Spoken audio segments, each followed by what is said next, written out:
This is the Lex Talionis. We're going to look at the laws of Hammurabi, the Middle Assyrian laws, the Southwestern Asian laws, and how they compare to Exodus 21:18-27. The Lex Talionis is Latin, and yes, Roman used it too. Lex means law, comes from the Greek or Latin lexicon, meaning a person's branch of knowledge, and talionis means retaliation, sometimes retribution. So it's the law of retaliation. And you've heard of the eye for an eye, tooth for a tooth. That's what it is. Skeptics throw it out as something like, well, I lost my eye, so I have to gouge yours out, but that's not what it is. It's better described as measure for measure, and also limits or controls the amount of retribution allowed. It seems to have lost its original ingenuity. The adage has been misunderstood as a primitive basis for punishment. The Lex Talionis as a human law is meant to direct human passions, an aesthetic principle, really of poetic justice. Sometimes it's called the natural law, and it occurs across cultures and in Old Norse too. Justice is about evenness. A word for it in Old Norse is Japhet, and it means even. Alan Nissel has this to say about it. Etymologically, the Latin root of justice indicates the ideas of fittingness, exactness, and uprightness. In Old Norse, too, the justice is about evenness. And the same root gives us the word justification, the underlying reasons for one's beliefs and actions. There's a lot of evidence, remarkable evidence, of cross-cultural and trans-historical legal practice that rings true to something noble in human nature. Is it noble? We'll check it out. And just for fun, David VanDrunen writes his Natural Law, the Lex Talionis, and Power of the Sword. He writes, consider the following exchange. The assailant says, victim, how much money would you accept to forego the satisfaction of seeing your assailant suffer as you are suffering? And the victim says, assailant, how much money would you be willing to pay to keep your own eye? So that's kind of how it works. He also writes, the Lex Talionis remains legally and theologically relevant in binding together two very important ideas. First, that natural law is the standard for civil law, and second, the civil state wields the power of the sword.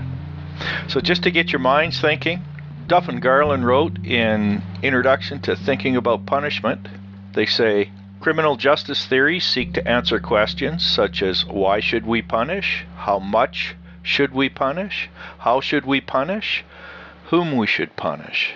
Let's get in the time machine and go back to the 18th century BCE, and I'll throw up a picture. It's a law code of Hammurabi, which is also the Lex Talionis. King Hammurabi ruled Babylon over 40 years in the 18th century, and they found this stela that was looted by invaders and rediscovered it in 1901. History.com have a good write-up on it. The stellar lists 282 laws. A third concern household and family relationships, half contract issues, and the remainder address miscellaneous issues like military service. The carving is King Hammurabi's standing and hand raised in sign of respect with Shamash, their god of justice, and now it's at the museum in Paris, France. The law of Hammurabi is generally credited to be the first to articulate the law of retaliation, the Lex Talionis. It's also predated by at least two other ancient codes. The earliest created by the Sumerian ruler Ur-Nammu of the city of Ur, dates the 21st century BC. Abraham city. And evidence also shows that the Sumerian code Lepet Ishtar of Isin was drawn up about 2 centuries before Hammurabi. These earlier codes both resemble Hammurabi's commands in their style and content. So again, History.com has a great article on Hammurabi. We'll just go over what they have to say. We won't stay here too long. One is, it's not the earliest known code of laws, which we've already gone over. The code included many bizarre and gruesome forms of punishment. The laws varied according to social class and gender. that's interesting. We're going to have a look at that later. The code establishes minimum wage for workers, which is pretty awesome as long as it's fair. The code includes one of the earliest examples of presumption of innocence, which is nice as well. And historians are still unsure of the role the code played in the Babylonian culture. We'll do a comparison of the Southwestern Asian laws, or the Code of Hammurabi, and biblical examples in Exodus. Historians do have a lot of work to identify what all the laws means, as it says in number 6. And here's an example. Alvin Esau writes, "The important task for interpreters is to reconstruct the ancient social context. Otherwise, legal materials do not simply hold true, because laws need a specific context or vice versa. A context specifies the law. For example, if there is a sign, 'No vehicles in the park,' what is that sign to be meant? In the 20th century context, this sign was put up to protect lives, especially children playing there, from possible car accidents in the park. Without knowing that context, for example, 10 centuries later, if one historian studying law in America, looking at this sign as law, interprets that all vehicles, including hand carts or children's moving bicycles, must be prohibited from the park, based on the literal sense of no vehicles in the park. Which comes, this person disregards its context and misses some very important questions. Why the sign or law was built? Who has power to legislate such a sign or law? From there, let's explore origins of the Lex Talionis and see if we can construct a social context. Starting with Douglas Knight, Village Law and the Book of the Covenant, Knight argues that while the laws in the Hebrew Bible tend to reflect interests of those in power, the majority of the ancient Israelites, located in villages, developed their own unwritten customary laws to regulate behavior and resolve legal conflicts in their own communities. Young Kim wrote his journal called Lex Talionis in Exodus 21, 22-25, its origin and context. He researches how much did Southwestern Asian laws, the Hammurabi Code, etc., influence the Israelite law. He writes, "To answer these questions, I will approach the ancient Israelites' life through an anthropological perspective.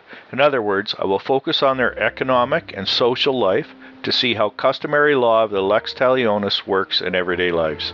On the other hand, I will examine the biblical Lex Talionis of Exodus 21, 22-25, miscarriage of the bodily injury, in a literary context, how the Lex Talionis functions in biblical law, and how the Southwestern Asian laws are related to the biblical Lex Talionis." Drawing from Douglas Knight, Village Law and the Book of the Covenant, and Robert Culley, A Wise and Discerning Mind, we can easily presuppose early Israelites lived in villages, clans, and tribes. And that's not hard to imagine. So Kim writes, "Therefore their primary life context lies in agricultural, family-oriented, or clan, cultural, religious life, through which people have strong emotional attachments in villages. They work together in fields, probably helping each other for efficiency.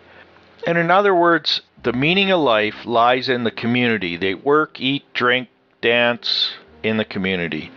Good or bad, if anything happens, it's a community event. Birth, marriage, sickness, disputes of death. The point is that the primary life context lies in the community, with the average village population of about 50 to 100 people, where in actuality most Israelites, 70 to 95%, are believed to live in villages."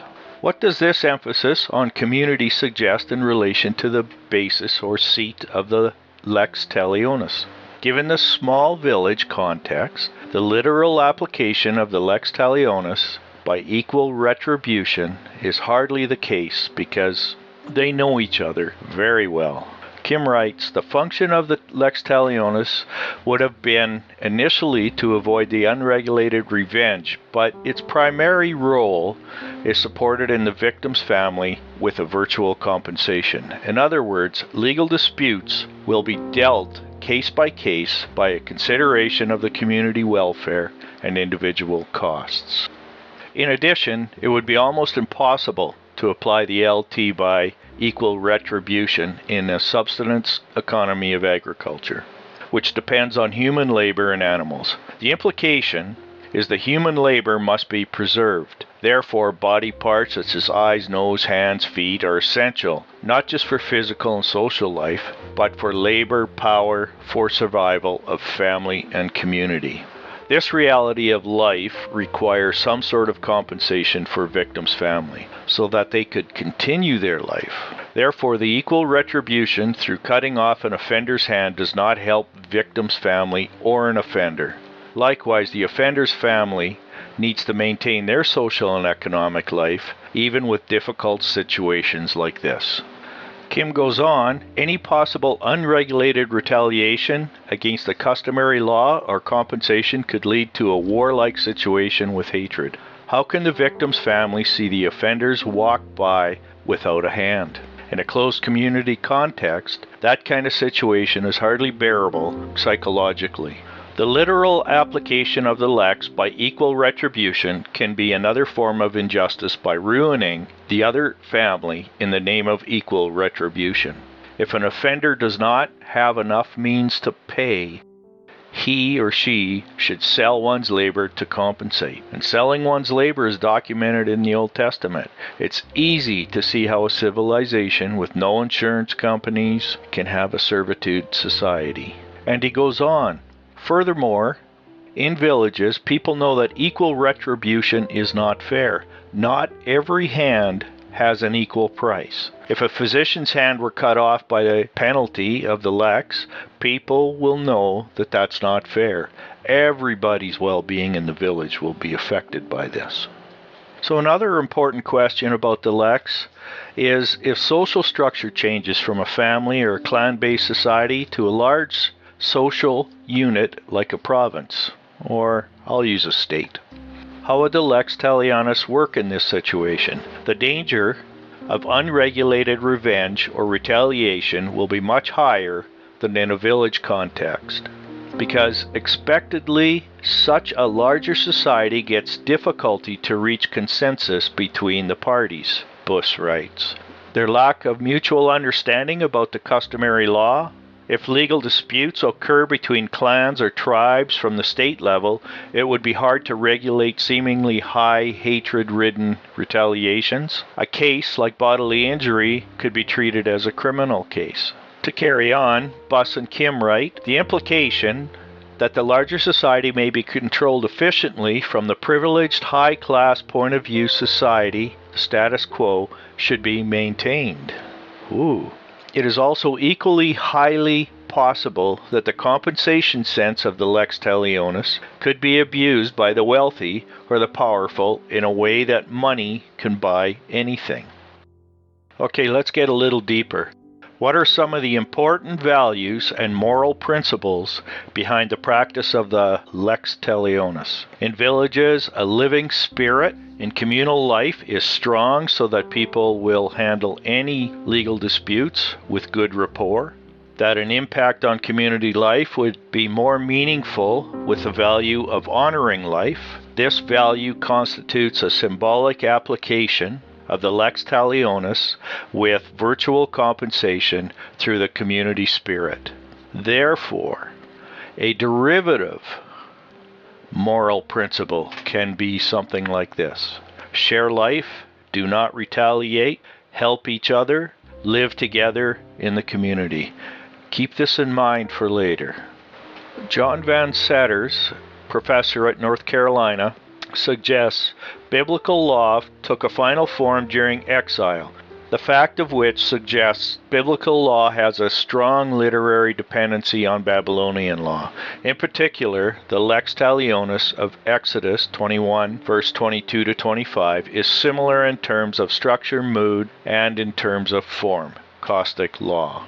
So here we go, Lex Talionis in Exodus 21, verse 18 to 27. And if men strive together, and one smite another with a stone, or with his fist, and he die not, but keepeth his bed, if he rise again, and walk abroad, upon his staff, then shall he that smote him be quit.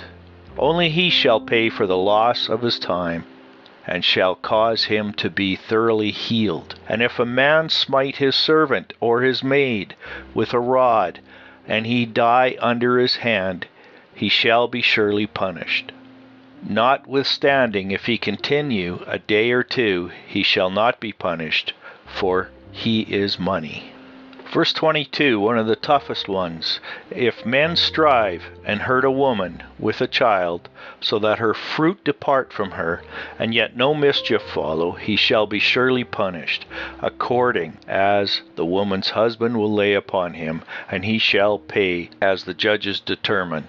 This one we'll look at a little further in detail. Verse 23, and if any mischief follow, then thou shalt give life for life, eye for eye, tooth for tooth, hand for hand, foot for foot, burning for burning, wound for wound, stripe for stripe. And if a man smite the eye of his servant, or the eye of his maid, that it perish, he shall let him go free for his eye's sake. And if he smite out his manservant's tooth, or his maidservant's tooth, he shall let him go free for his tooth's sake. So you can see in the following comparison, they've adjusted to suit each community. One is the biblical Lex and the Hammurabi Code. Notice 196 and 7 of the Hammurabi Code are related to the Awilu class of the Babylonians, as we'll discuss later. So they do look fairly similar, but how can we account for this literary connection between the two laws? The literary dependency does not simply point to the origin of the Lex Talionis. In Southwestern Asian laws, rather, such an origin, the early development, should be located in village life.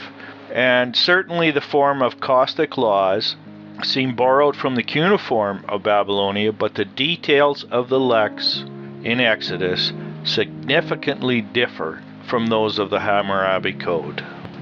Let's look at the classes of people that are mentioned in the code. We're not really concerned with what they contributed to the society, but just whether there was classes and what they were. So the Awilu were free people in the upper class, the Mushenko were commoner class or people of low estate, and the Wardu. They were the slaves that did most of the work. Easily found on history.com.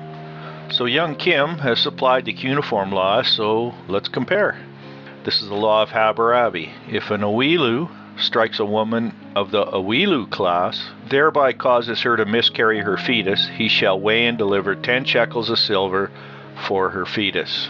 If that woman should die, they shall kill his daughter.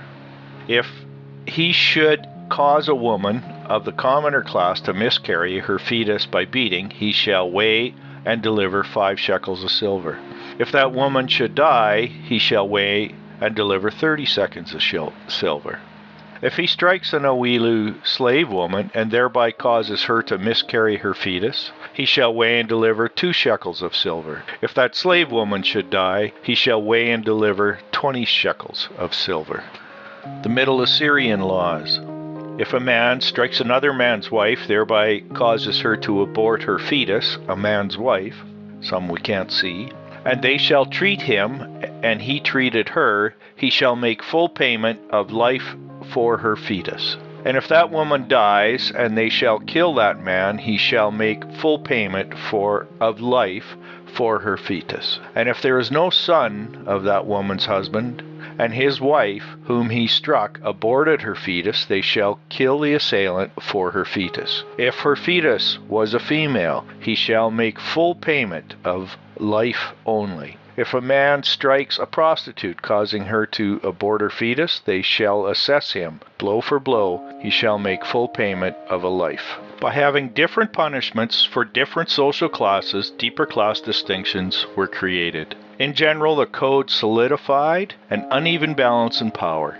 The rules enforced the right to rule type attitude. It created extremely low and difficult chances to rise up in society, so there was not much class movement. Exodus 21, verse 12. He that smiteth a man so that he surely die shall be put to death. Verse 22, if men strive and hurt a woman with a child, so that her fruit depart from her, and yet no mischief follow, he shall be surely punished according as the woman's husband will lay upon him, and he shall pay as the judges determine. And if any mischief follow, then thou shalt give life for life, eye for eye, tooth for tooth, hand for hand, foot for foot, burning for burning, wound for wound, stripe for stripe. Nissel has some very intriguing comments to make on these verses. He says, two important questions for the purpose of our brief discussion of justice are, what is the difference between he shall surely be put to death and thou shalt give life for life? And why are the two principles separated from each other in the text? The separation seems to indicate that the punishment for unlawful killing with a guilty mind is death, and the punishment for unlawful killing without a guilty mind is compensation in exchange for a taken life. The two terms then signify distinct punishments that correspond to different levels of moral responsibility. And he goes on, moreover, Numbers 35 verse 31 specifically prohibits judges from commuting punishments for murder. A murderer may neither escape capital punishment by paying off the victim's family the value of the life he took, nor may he be pardoned, a unique feature of the biblical as opposed to cuneiform law. But if the Bible did not intend to mean life for life, literally, then why did it not just say so? Indeed, the use of the word mischief seems to indicate a justification for retribution in kind. Back to Kim and Exodus 21. In a bodily injury and miscarriage case, the laws of Hammurabi have less respect for the life and applies the Lex Talionis to Awilu class only, LH 210. If that woman, Awilu, should die as a result of miscarriage, they shall kill his daughter. LH 210 specifies death penalty, while Exodus 21, 23 to 25 does not use the same language as the laws of Hammurabi. Maybe the harsh language of literal application of the Lex Talionis conveys an exaggerated symbol sense of class ideology, that Awilu class should be more honorable than the other class, such as commoner class or slave. The Talionis is not applied to a slave. Staying in Exodus 21, a slave owner's striking of a slave's eye or tooth. In this later case, the penalty is not the Lex Talionis as expected. Rather, a slave must go free, because a slave is also life. If the biblical Lex Talionis were applying here as a literal equal retribution, a slave owner's eye or tooth would have to be pulled out equally. But this is not the case here. An implication from this case is that a literal equal retribution does not help anybody, both for a slave owner and a slave. So he walks off, he owes you $30,000 and he gets to go free. So treat your slaves well. And what about the miscarriage?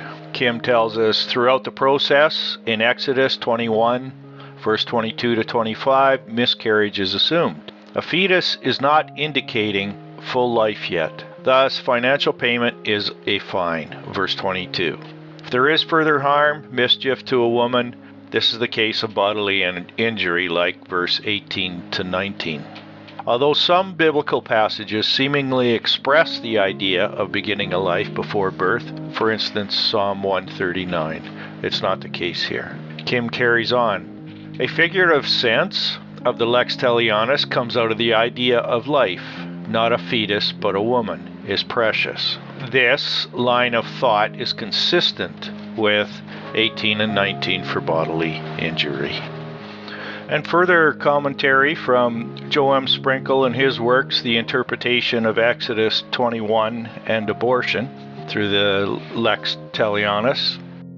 He says, although one might like to find definitive answers to the abortion question from Exodus 21, it is not possible to do so. The detailed exegetical analysis of Exodus 21, Lex Talionis, given above, shows the passage to be ill-suited for establishing a biblical ethic concerning abortion. On one hand, the case of the pregnant woman does not disprove the humanity of the fetus. The killing of the fetus and the killing of the mother are treated alike. In both cases, composition is achieved through payment of money. Verse 22. We can go on right up through the New Testament and look at this further, but this is as far as I wanted to go. I wanted to at least get enough of this in a video to understand 2 Samuel and David, but this is going to have to stay a separate video. So in conclusion, a derivative moral principle of honoring life emerges from the figurative sense of the Lex Talionis, Kim says. There is only one God-given life, or life vitality, as in Genesis 1:27 and 2 verse 7. Douglas Knight tells us the laws of Hammurabi have underlying values of serve the master according to social structure. Also, hierarchy is clear in it. Class distinction is important in that society. Awilu class, commoner class, and slave. In contrast, the biblical law in general is concerned with community as God's people, chosen by God as a covenant community. So the dominant value is to serve God and the community. I would like to add more commentaries on the Lex Talionis. Greenberg, from his book By the Rivers of Babylon, the Cuneiform Documents, he says, in cuneiform law, the death penalty for murder can be commuted or pardoned. Also in cuneiform, and in contrast to biblical law, many non-fatal social crimes are punished by the death penalty. In contrast, as Greenberg has written, in biblical law, life and property are incommensurable. Rabbi Hertz, a historian and Hebrew translator, from his book The Pentateuch and the Haftorahs, says there is in Jewish history no instance of the law of retaliation ever having been carried out literally. Eye for an eye, tooth for a tooth. Nachum Sarna, the JPS Torah commentary Exodus, he says, while acknowledging the similarities between the laws of Hammurabi and Moses, he famously argues that the differences between the two sets of laws are revolutionary.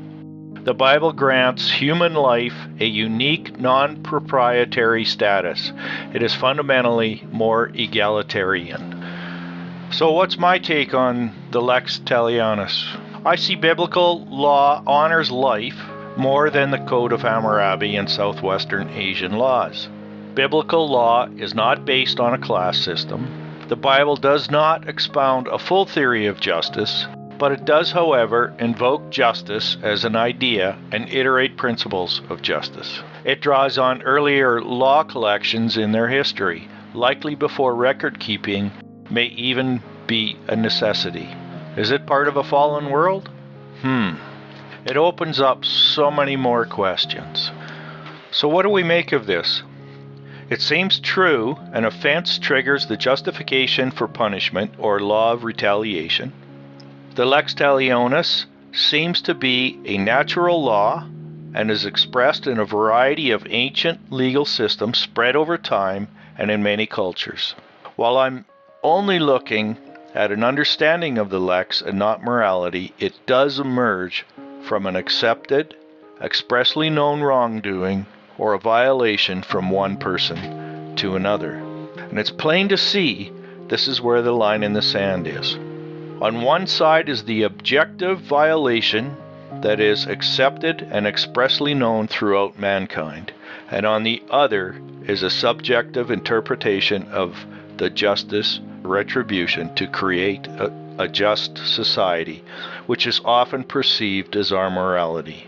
Being just is not the same as justice in light of the Lex. One of the largest concerns I found is who has the right of the Lex Talionis? Just the wealthy, as history has shown us in Babylon? Other things to consider. Where there is no Lex Talionis, there would be no retribution for the violation. Only if an offender, morally just, will accept their moral responsibility of their offense, the responsibility shall fit the crime. Eye for an eye, tooth for a tooth. I hope that I brought some and enough clarification and interest and to at least ponder and research this topic.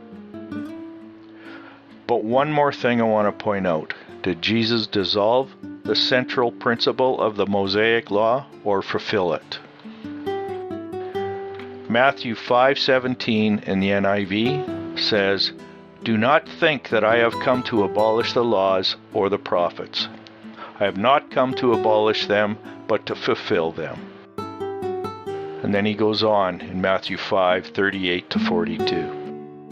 "You have heard it said, eye for an eye and tooth for a tooth. But I tell you, do not resist an evil person. If anyone slaps you on the right cheek, turn to them the other cheek also. And if anyone wants you to sue and take your shirt, hand over your coat as well. If anyone forces you to go 1 mile, go with them 2 miles. Give to the one who asks you. Do not turn away from the one who wants to borrow from you."